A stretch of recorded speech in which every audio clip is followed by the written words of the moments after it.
Hello everyone, welcome to my channel. So आज हम पढ़ेंगे अबाउट मर्चेंटलिज्म, थोड़ा सा उसका introduction and then we will go straight to the absolute advantage theory. So सबसे पहले as you can see on the screen mercantilist के क्या व्यूज़ थे ट्रेड पे। तो बहुत पहले एडम स्मिथ से भी पहले जो आए थे they were merchants. They originated from England, Spain, France, Portugal and Netherlands. उनका बेसिकली ये कहना था कि एक कंट्री को ग्रो करने के लिए एक्सपोर्ट सरप्लस होना ज़रूरी है।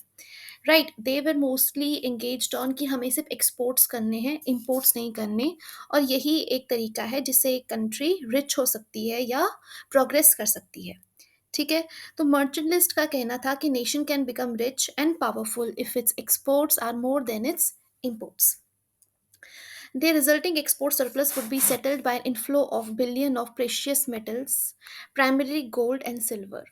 तो मेटालिक मनी सिस्टम के बारे में तो हमें पता ही है। पहले के ज़माने में कैश से पहले हम लोग गोल्ड एंड सिल्वर का ही यूज़ करते थे to exchange goods and services, right. तो उनका ये कहना था कि गोल्ड एंड सिल्वर में ही, प्रेशियस मेटल्स में ही हम लोग सेटल करेंगे और सिर्फ एक्सपोर्ट करेंगे। ठीक है।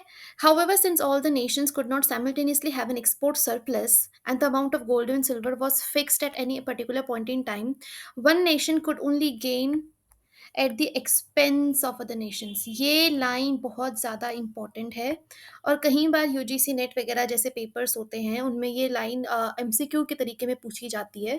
इसका ये मतलब है कि कंट्री को अगर ग्रो करना है तो इनका कहना था कि वो दूसरे कंट्री के एक्सपेंस पे ही कर सकता है, मतलब सिर्फ एक्सपोर्ट सरप्लस। बट इस थ्योरी की सबसे बड़ी डिसएडवांटेज ये थी कि कोई भी कंट्री खाली एक्सपोर्ट के बेसिस पे नहीं ट्रेड कर सकती, क्योंकि कोई भी कंट्री इतनी सेल्फ सफिशिएंट नहीं है कि उसके पास सब कुछ हो, लाइक वो सब कुछ प्रोड्यूस कर सके, है ना। लाइक अब यूएसए है, वो सबसे रिच कंट्री है, उनके पास पावर है, अथॉरिटी है, बट वो भी इंपोर्ट करते हैं। लाइक वो इंपोर्ट करते हैं इंडिया से स्पाइसेस, क्योंकि वो सब कुछ ही प्रोड्यूस नहीं कर सकते। That is a capital based country, labour based नहीं है। उनको लेबर के लिए इंपोर्ट करना पड़ता है, या और चीज़ें जो गुड्स है जिनमें वो ट्रेड नहीं कर सकते या जिनको वो बना नहीं सकते, उन्हें वो इंपोर्ट करनी पड़ती है। तो एक कंट्री खुद ही सब कुछ प्रोड्यूस नहीं कर सकती and that is not how the country works. तो सबसे पहले इसके फीचर्स देख लेते हैं क्या थे। सो पहला फीचर है मेंटेनिंग अ सरप्लस, जैसे अभी हमने बात की, सरप्लस को मेंटेन करना, ठीक है, कि ताकि प्रॉस्पर हो सके एक नेशन। दूसरा पॉइंट था treasure where the essence of wealth. तीसरा था to regulate foreign trade in order to maximize social welfare, to promote industry and import. Import करो तो चीप रॉ मटेरियल इम्पोर्ट करो, फूड मटेरियल्स नहीं। ठीक है भाई। Promoting colonialism, where the rulers were more gold could maintain larger and better armies. Armies पे वो ज़्यादा फोकस थे, ठीक है। Place heavy tariffs of important manufactured goods and you have to encourage the exports. State intervention is essential, मतलब government का control होना बहुत ज़्यादा ज़रूरी है, ठीक है। Next is the criticisms.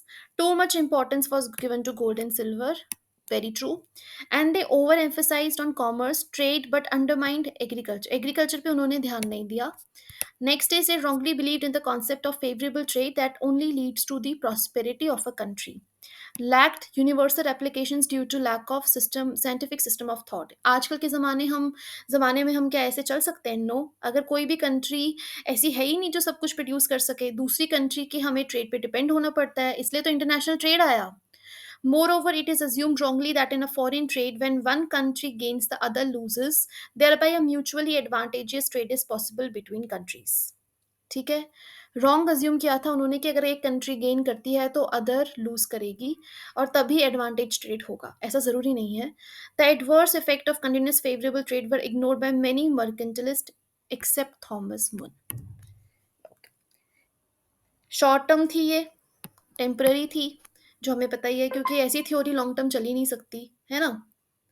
Next we have is absolute advantage theory. तो ये हम नेक्स्ट क्लास में करेंगे। Thank you for being with me. See you in next class.